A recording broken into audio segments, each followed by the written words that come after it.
तो चलिए आगे बढ़ते हैं इस वीडियो के टॉपिक के ऊपर। इसके पहले भी कुछ वीडियोस मैं पब्लिश कर चुका हूँ। वो वीडियोस अगर अब तक आपने नहीं देखे तो आप चाहिए तो हमारे चैनल के वीडियो सेक्शन में जाकर उन वीडियोस को देख सकते हो। तो बात करने वाले एक ऐसे रिपोर्ट के बारे में और एक ऐसे सेक्टर के बारे में जिस सेक्टर के बारे में ज्यादा बातें हमको देखने को सुनने को नहीं मिलती, लेकिन हमारे देश का जो टेलीकॉम इंडस्ट्री है उसका एक्सपोर्ट के बारे में नीति आयोग की तरफ से एक बहुत ही बड़ी रिपोर्ट मार्केट में आते हुए हमको देखने को मिलेगी। और इस रिपोर्ट को समझना काफी इंपॉर्टेंट यहाँ पर रहने वाला है। तो यहाँ पर नीति आयोग की बात करें, इनका एक पर्टिकुलरली प्रपोजल आपको देखने को मिलेगा। एक एम्बिशियस टारगेट हमारा कंट्री का जो टेलीकॉम हार्डवेयर सेक्टर है, याद रखना यहाँ पर टेलीकॉम हार्डवेयर सेक्टर की बात हो रही है। इसके ऊपर ये एम्बिशियस टारगेट हमको देखने को मिल रहा है। इंडिया का टेलीकॉम का जो इक्विपमेंट का एक्सपोर्ट है अभी के टाइम, वो 0.6 से लेके $1 बिलियन एनुअल लेवल पे आपको देखने को मिलेगा।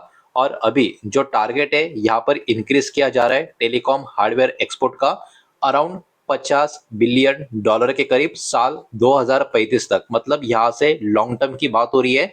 $1 बिलियन के आसपास का एनुअल लेवल पर जो अभी के टाइम हमारा एक आप के चल रहे हो रेस चल रहा है, वो टारगेट $50 बिलियन तक लेकर जाने का 2035 तक का आप समझ सकते हो ये कितना बड़ा जबरदस्त सक्सेस वाला टारगेट आपको देखने को मिल रहा है। अगर ये टारगेट सच में 2035 तक अचीव हो जाता है तो इससे कनेक्टेड जो कंपनियां होंगी, जो शेयर्स होंगे, उसमें कहीं ना कहीं काफी अच्छा खासा एक्शन भी हमको देखने को मिल सकता है। तो इसमें सिंपल सी बात है, रिक्वायरमेंट जो होगा एक बहुत ही बड़े एक्सपेंशन का हमको देखने को मिलेगा या मिलना भी चाहिए, खास करके डोमेस्टिक मैन्युफैक्चरिंग और टेक्नोलॉजी का जो कैपेबिलिटीज है उसमें। अब इसके बारे में बहुत सारे अलग अलग पॉइंट्स है, सिंपल वे में समझने की कोशिश करेंगे। सबसे पहले मेन गोल हमारा है क्या, हम चाहते हैं कि हम कहीं ना कहीं ग्लोबल टेलीकॉम हार्डवेयर में एक्सपोर्ट कैटेगरी में कहीं ना कहीं पूरी दुनिया में हब बनते हुए हम देखने को मिले। और फोकस यहाँ पर सिर्फ और सिर्फ असेंबली के ऊपर नहीं होगा, जो हम इंपोर्ट करते हैं जिन पार्ट्स को, यहाँ पर जो हमारा प्रॉपर एक जो प्रपोजल हमारा जो होगा वो होगा एक पर्टिकुलर स्ट्रेटेजी को, और स्ट्रेटेजी का जो एम है इंक्रीज करना है क्या क्या चीजें, डोमेस्टिक मैन्युफैक्चरिंग, कंपोनेंट का जो लोकलाइजेशन है उसको, बिकॉज अभी के टाइम इंपोर्ट हम बहुत ज्यादा कंपोनेंट इस इंडस्ट्री में करते हुए आपको देखने को मिलेंगे। उसके साथ साथ R&D की बात करें, टेक्नोलॉजी कैपेबिलिटीज की बात करें और एक्सपोर्ट ओरिएंटेड प्रोडक्शन की बात करें, ये कहीं ना कहीं सारी की सारी स्ट्रेटेजी का टारगेट है यहाँ से आने वाले समय में इंक्रीज करने का। तभी ये कहीं ना कहीं एम्बिशियस टारगेट भी अचीव होता हुआ हमको नजर आ सकता है। और जैसा कि मैंने अभी आपको बोला, ये जो टारगेट है रिप्रेजेंट इसलिए करता है बिकॉज हमारा बहुत ही बड़ा इंक्रीज करंट एक्सपोर्ट लेवल में भी होता हुआ हमको यहाँ पर देखने को मिल रहा है, जो कहीं ना कहीं काफी अच्छी बात भी आपको देखने को मिलेगी, जिसके कारण आने वाले समय के लिए बहुत बड़ी तैयारी भी कहीं ना कहीं कंट्री को करने पड़ने वाली है। अब देखिए यहाँ पर वही बात, लोकल मैन्युफैक्चरिंग इसके लिए इंपॉर्टेंट क्यों है, बिकॉज अभी के टाइम हमारी कंट्री बहुत ही ज्यादा हेवीली डिपेंडेंट है टेलीकॉम के जो कंपोनेंट्स होते हैं उसके ऊपर, बिकॉज हम अभी भी भारी मात्रा में इस कैटेगरी में इंपोर्ट करते हुए आपको नजर आएंगे। नंबर बहुत ज्यादा शॉकिंग आपको देखने को मिलेगा, जो इंफॉर्मेशन अवेलेबल है और इस रिपोर्ट में मेंशन की गई है। मोर देन 80% जो महत्वपूर्ण टेलीकॉम के जो कंपोनेंट्स होते हैं वो हम चाइना से अभी भी इंपोर्ट करते हैं। आप इमेजिन करो, 100 में से 80% जो कंपोनेंट्स है हम इंपोर्ट कर रहे हैं, और ये कोई मामूली नहीं, काफी महत्वपूर्ण कंपोनेंट यहाँ पर क्लियरली इस रिपोर्ट में इन्होंने मेंशन किया है। तो इसका भी अंदाजा यहाँ पर आपको लगाना होगा क्यों यहाँ पर लोकल मैन्युफैक्चरिंग बहुत ज्यादा बड़ा रोल अभी प्ले करने वाली है। अब इनमें कौन से कंपोनेंट्स इंक्लूड है आप देख सकते हो, 4G और 5G के जो एंटेनास है ये भी इसमें इंक्लूड है, सिग्नल प्रोसेसर्स की बात करें ये भी इसमें इंक्लूड है, और बाकी के भी बहुत सारे जो टेलीकॉम के इक्विपमेंट है वो भी इसमें इंक्लूड है। तो चाइना ने कभी अगर हाथ ऊपर कर दिया कि हम आपको कुछ भी नहीं देंगे, ऐसा होना काफी मुश्किल है, लेकिन मान लो अगर हो गया तो कितना बड़ा सेटबैक हमारे कंट्री के लिए और इस इंडस्ट्री के लिए हमको यहाँ पर देखने को मिल सकता है। इसके कारण लोकल मैन्युफैक्चरिंग को बढ़ावा देने के ऊपर अभी बहुत बड़ा फोकस यहाँ पर किया जा रहा है। तो कहीं ना कहीं ये ओवरऑल जो चीजें ये कहीं ना कहीं अभी हमारे कंट्री में ही डेवलप हमको करके दिखानी है आने वाले समय के लिए। इसकी सारी की सारी तैयारियां होती भी हमको यहाँ पर देखने को मिलने वाली है। अब इन सब के बीच में एक बहुत ही बड़ा इशू यहाँ पर यह भी देखने को मिल रहा है कि कॉस्ट का जो कॉम्पिटेटिवनेस है, इसका एक बहुत ही बड़ा चैलेंज हमारे कंट्री के सामने इस कैटेगरी में आपको नजर आएगा। नीति आयोग का जो असेसमेंट है वो इंडिकेट करता है कि हमारे देश के या इंडिया के जो मैन्युफैक्चर है वो कहीं ना कहीं यहाँ पर फेस कर सकते हैं 26 से लेकर 29% का स्ट्रक्चरल कॉस्ट का डिसएडवांटेज, अगर इसको आप कंपेयर करोगे ग्लोबल कॉम्पिटिटर के साथ। मतलब यहाँ पर एक बहुत ही बड़ा डिसएडवांटेज इस पर्टिकुलर कैटेगरी के जो इंडियन कंपनीज है उनमें कहीं कहीं ना कहीं आपको देखने को मिलेगा, मैन्युफैक्चरर्स को देखने को मिलेगा।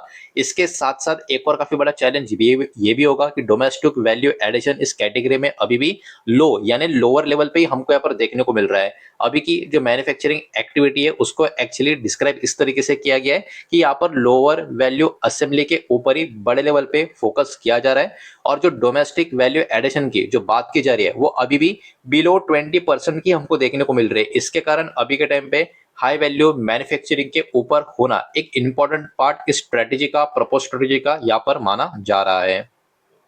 तो देखिए ओवरऑल रिपोर्ट तो काफी शानदार है, काफी बढ़िया है। लॉन्ग टर्म के हिसाब से ये सारे टारगेट सेट करके रखे, क्या क्या काम करने, क्या क्या चैलेंजेस भी हमको देखने को मिलेंगे, ये सब कुछ यहाँ पर हमको देखने को मिल रहा है। इसके कारण ये जो इंडस्ट्री होगी, ये जो कंपनी होगी, मार्केट की फोकस में कहीं ना कहीं बनी रह सकती है। तो कौन से शेयर भी हो सकते हैं उनके नाम एक एक करके देखेंगे, लेकिन उसके पहले वीडियो को लाइक कर देना, वीडियो को शेयर कर देना। पहली बार चैनल पर आ चुके हो तो चैनल को भी सब्सक्राइब जरूर कर देना। और जो भी कंपनी के नाम, स्टॉक के नाम अभी हम देखने वाले हैं, ये किसी भी तरीके का बाय सेल का रिकमेंडेशन नहीं है, इन्वेस्टमेंट का एडवाइस नहीं है। इस बात को यहाँ पर आप ध्यान में रखें। इस रिपोर्ट के अनुसार जिन कंपनियों का बिजनेस इससे कनेक्टेड यहाँ पर हमको नजर आएगा या जिनका एक्सपोजर यहाँ पर हमको देखने को मिल रहा है, उनके ही नाम यहाँ पर आपको देखने को मिलेंगे। तो यहाँ पर पोटेंशियली डायरेक्टली एसोसिएट इस न्यूज से अगर हम कंपनी देखें तो HFCL ये वाला शेयर बाजार की फोकस में रह सकता है, बिकॉज टेलीकॉम इक्विपमेंट से लेके ऑप्टिकल फाइबर से कनेक्टेड बिजनेस का एक्सपोजर इस कंपनी के पास काफी भारी मात्रा में हमको नजर आएगा। तो लोकलाइजेशन की जो बात हो रही है खास करके टेलीकॉम कंपोनेंट्स की, और जो एक्सपेंशन का बात किया जा रहा है टेलीकॉम इंफ्रा का, वो कहीं ना कहीं इस कंपनी का एक इंपॉर्टेंट बिजनेस एरिया भी है। तो ये वाला शेयर बाजार की फोकस में रह सकता है। उसके बाद तेजस नेटवर्क, ये कंपनी भी बाजार की फोकस में रह सकती है, बिकॉज टेलीकॉम नेटवर्किंग की बात हो रही है और इक्विपमेंट बिजनेस की भी बात हो रही है। तो ये वाला कंपनी भी कहीं ना कहीं मार्केट की फोकस में रह सकता है। ITI लिमिटेड, ये वाला कंपनी भी हमारे कंट्री का टेलीकॉम इक्विपमेंट और इंफ्रा रिलेटेड कंपनी आपको नजर आएगा। और यहाँ पर जो डोमेस्टिक टेलीकॉम मैन्युफैक्चरिंग की बात भी की जा रही है, इसके कारण ये वाला कंपनी भी बाजार की फोकस में बना रह सकता है। स्टरलाइट टेक्नोलॉजी यानी STL की बात करें, हालांकि स्टॉक का वैल्यूएशन काफी ज्यादा ऊपर की तरफ खिंच चुका है, लेकिन इस कंपनी का जो एक्सपोजर है ऑप्टिकल फाइबर कैटेगरी में और डिजिटल कनेक्टिविटी का इंफ्रास्ट्रक्चर में, इसके कारण इस थीम में ये वाला कंपनी भी मार्केट में जुड़ा रहेगा। साथ ही साथ बाकी की कंपनियां जिनका कहीं ना कहीं पॉसिबली इनडायरेक्ट थीम का रिलेवेंस आपको देखने को मिलेगा, जिसमें रिलायंस इंडस्ट्री ये कंपनी आपको देखने को मिलेगी।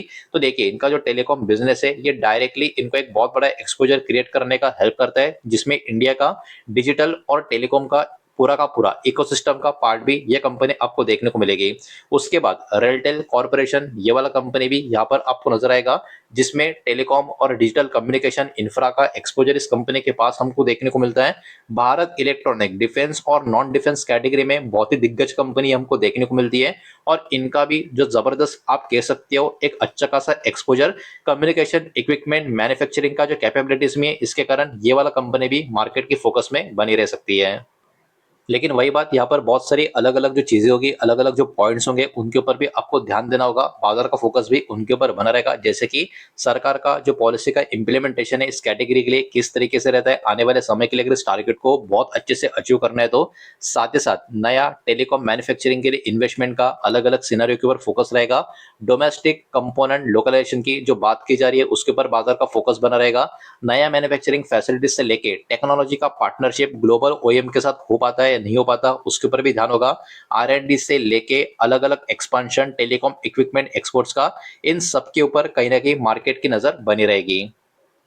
तो ओवरऑल डेटा काफी बढ़िया था, रिपोर्ट काफी बढ़िया थी, वही मैंने आपके सामने यहाँ पर एक्सप्लेन किए। और जो भी डेटा मैंने आपके सामने एक्सप्लेन किया है सब कुछ एजुकेशनल, इन्फॉर्मेशनल, न्यूज पर्पस के हिसाब से ही है।